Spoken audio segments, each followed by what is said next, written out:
स्वस्थ जीवन शैली के लिए होम्योपैथी विद्या एक विश्वसनीय विकल्प। संजीव सिंह गौड़। आदिवासी बाहुल्य जनपद में होम्योपैथिक चिकित्सा कारगर जीएन सिंह। होम्योपैथिक चिकित्सा पद्धति में जटिल रोगों का इलाज संभव Bhupesh Chaubey. Ideal homeopathic welfare organisation Sonbhadra के तत्वाधान में रविवार को प्रादेशिक होम्योपैथिक वैज्ञानिक संगोष्ठी का भव्य आयोजन जिला मुख्यालय रॉबर्ट्सगंज स्थित द लोटस बैंक्वेट सभागार में किया। इसमें वक्ताओं ने होम्योपैथिक चिकित्सा पद्धति को बेहतरीन बताते हुए सोनभद्र में होम्योपैथिक मेडिकल कॉलेज की मांग उठाई। प्रथम सत्र के मुख्य अतिथि उत्तर प्रदेश सरकार के राज्य मंत्री संजीव सिंह गौड़ ने कहा, असाध्य रोगों का इलाज होम्योपैथी चिकित्सा पद्धति में है। यह पद्धति वर्तमान समय में अन्य चिकित्सा पद्धतियों में से सस्ती और लाभकारी है। इस पद्धति से इलाज कराने से जटिल रोगों का अस्थायी समाधान संभव है। हमारी सरकार इस चिकित्सा पद्धति को बढ़ावा दे रही है।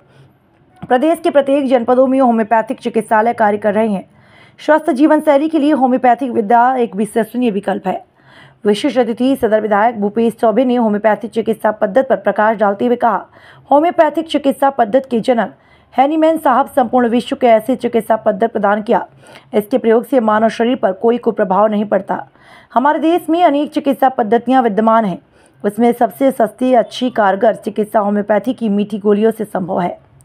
भाजपा के पूर्व जिलाध्यक्ष अशोक मिश्रा ने भी कहा, आज के प्रदूषण के दौर में जब संपूर्ण विश्व वायु प्रदूषण, जल प्रदूषण, ध्वनि प्रदूषण और आर्द्र प्रदूषणों से जूझ रहा है, खाद्य युक्त भोजन जल मानव ग्रहण कर रहा है, ऐसी स्थिति में प्रदूषण से होने वाले रोगों के इलाज के लिए होम्योपैथिक सबसे अच्छा चिकित्सा है। आइए दिखाते हैं इस पूरी खबर को विस्तार से। काशी और गुप्त काशी भी कहा गया। यहाँ के प्राकृतिक सौंदर्य, नदी, जंगल, पहाड़ों में ऋषि मुनियों को अपनी ओर आकर्षित किया।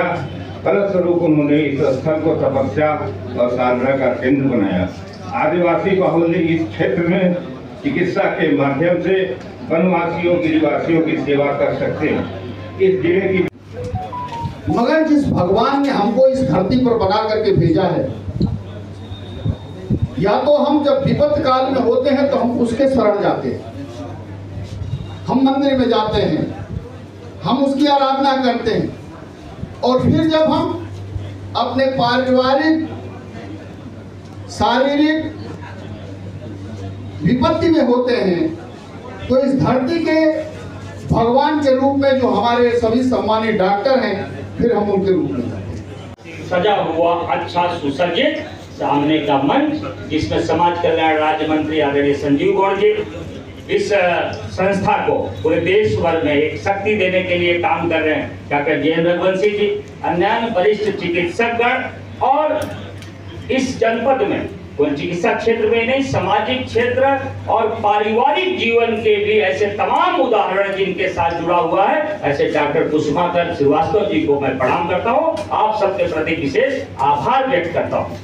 जिस प्रकार से अभी चर्चा यहाँ मैं जब से आया हूँ यहाँ आने के लिए, क्योंकि जिस व्यक्ति का फोन और सूचना ही पर्याप्त हो, वह 2 बार मेरे आवास पे भी स्वयं गए और मुझसे भेंट नहीं हुई, तो मैं इस बात से महसूस कर सकता हूँ कि यह आयोजन कितना महत्वपूर्ण है।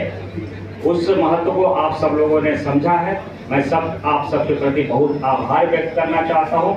शेष चिकित्सा के संबंध में जो अभी वर्तमान भारत की परिस्थिति है या दुनिया की भौगोलिक परिदृश्य है, अभी 2 वर्ष पहले हम जिस प्रकार के परिस्थितियों से गुजरे हैं और कोरोना नामक बीमारी के जंजाल में, और पर्यावरण पे जिस प्रकार का चिंतन अभी दुनिया का चल रहा है, उसमें कहीं न कहीं योग की स्वीकार्यता जो 21 जून दुनिया योग दिवस के रूप में मना रही है, भारतीय परंपराओं की ओर लोगों का अति विश्वास बढ़ना, वो विश्व प्रसिद्ध गीता का भाष्य यथार्थ गीता के उर्दू अनुवादक मरहूम मुनीर आलम और स्थिति से हिंदू हृदय सम्राट अशोक सिंघल जी से मिलना जुलना सौभाग्यपूर्ण ढंग से वर्ष में 2-3 बार हमारा होता भी।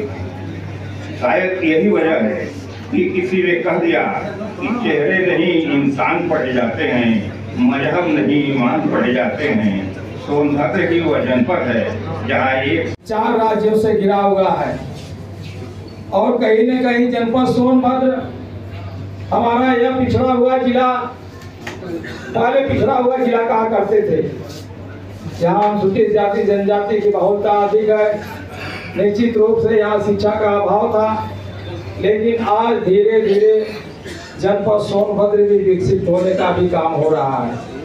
इस प्रकार से यह होम्योपैथी की आवश्यकता है और निश्चित रूप से जो पहाड़ों में, जंगलों में, कंदरों में जो रहने वाले आदिवासी भाई हैं उनको होम्योपैथी की आवश्यकता है, क्योंकि हम लोग जब गांव में जाया करते हैं तो गांव में कहीं न कहीं किसी न किसी गांव में, किसी न किसी टोले में एक बंगाली डॉक्टर जरूर वहां मिलेगा और पहली प्राथमिक चिकित्सा वही करता है।